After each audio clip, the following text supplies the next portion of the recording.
3. Ciri lainnya yang bisa kita identifikasikan orang yang meresap hasil sholatnya adalah kebiasaan hidup tertib. Karena sholat membuat kita tertib. Salah satu rukun sholat adalah tertib, teratur.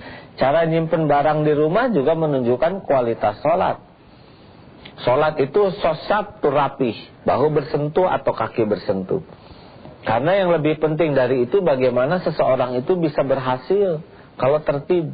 Kalau kita tidak tertib, banyak masalah. Berapa banyak kita buang waktu karena kaos kaki yang lupa menyimpan, karena kunci sembarangan. Berapa banyak orang yang celaka karena nyimpen termos sehingga tumpah menimpa anaknya. Allah menginginkan kita bahagia, meminimalisir resiko dengan hidup tertib. Tutur kata tertib, perilaku tertib. Jadi disiplin itu sebuah prestasi dari orang yang sholatnya khusyuk.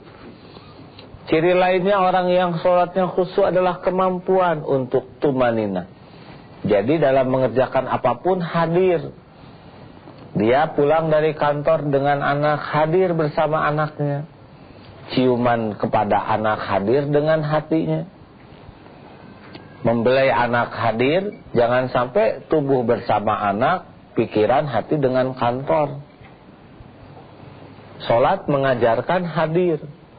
Kita di meja makan dengan keluarga, hadir diri kita dengan keluarga. Jangan tubuh di meja makan, pikiran di tempat kerjaan.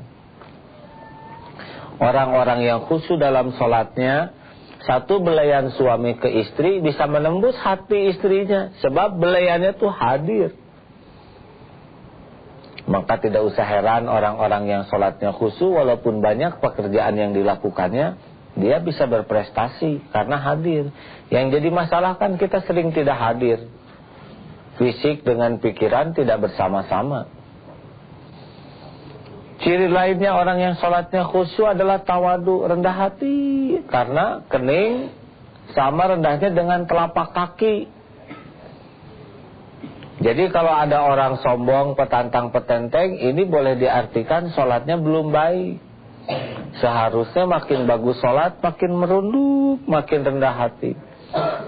Melihat anak kecil, tidak berani meremehkan karena dosanya lebih sedikit. Melihat yang tua, tidak berani merendahkan karena siapa tahu pahalanya lebih banyak. Melihat orang yang berdosa, tidak berani juga meremehkan karena siapa tahu dia berdosa karena belum tahu ilmunya. Beda dengan kita berdosa, kita sudah tahu tapi dilakukan, hitungannya beda. Lihat orang yang masih ingkar, tidak berani meremehkan karena siapa tahu Allah memberikan hidayah. Luar biasa.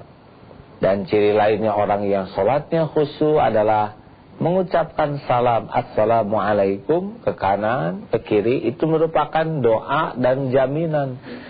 Semoga Allah memberikan keselamatan bagimu, berarti saya tidak akan merugikanmu. Orang yang sholatnya khusyuk selalu menjaga dirinya, tidak merugikan siapapun. Dia jaga sikapnya. Oleh karena itu, orang yang sholatnya banyak tapi aktif sekali merugikan orang lain, menyakiti, itu mencerminkan ada hal yang kurang baik, kurang sempurna dalam sholatnya. Begitu, silakan Bapak akan bertanya. Ya, mari Pak, dalam rangka kita mencapai sholat yang khusyuk, di samping kita memahami arti yang kita baca, boleh nggak kita membayangkan dalam sholat itu berupa wujud, katakanlah kita konsentrasi seakan-akan ada Ka'bah di depan kita, atau membayangkan ada samping kiri kita ada malaikat mencatat kita, boleh nggak begitu? Ya, memang Allah itu maha gaib dan laisa kamislihi syai'un, tidak menyerupai dan tidak diserupai apapun. Bukankah kita sering meyakini sesuatu yang tidak kita lihat? Kita tidak melihat adanya udara di sini, tapi kita yakin ada udara. Kita tidak melihat adanya elektron pada listrik, tapi kita yakin ada. Kita pun bisa meyakini Allah ada bersama kita tanpa harus kita lihat. Seperti kita meyakini udara juga kan begitu.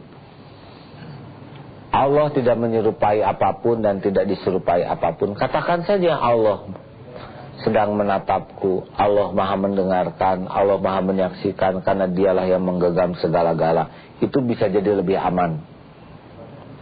Yang jangan menyerupakan Allah dengan sesuatu, ya. Begitu. Yang paling baik kalau kita sudah memahami bacaannya, itu sudah cukup membuat kita konsentrasi itu. Maka orang yang sholatnya khusyuk sepatutnya memahami betul ilmu sholat dan bacaan sholat, karena nanti nikmat dari dialognya. Walaupun kita tidak mendengar jawaban, tapi bukankah ayat-ayat Allah merupakan sarana kita berkomunikasi dengan Allah? Gitu Pak? Baik. Bagaimana kalau kita dalam sholat supaya pikiran kita tuh nggak kemana-mana, sholat kita tuh khusyuk pokoknya? Ya, sepengetahuan saya yang namanya khusyuk bukan tidak ingat apa-apa. Terbukti Rasulullah ketika sedang sholat dan ada bayi yang menangis, ternyata dipercepat sholatnya untuk membuat sang ibu lebih tenang. Kemudian ketika beliau sedang sujud, cucunya naik ke punggung,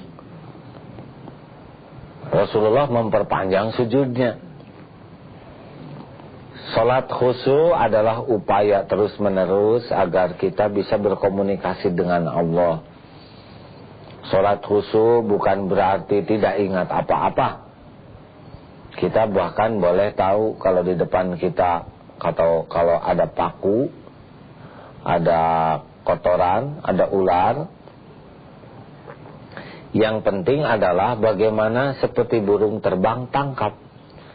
Pikiran terbang, tangkap, kembalikan. Ya, terbang, tangkap, sampai nanti pikiran kita terlatih untuk selalu menguasai pikiran kita dengan baik.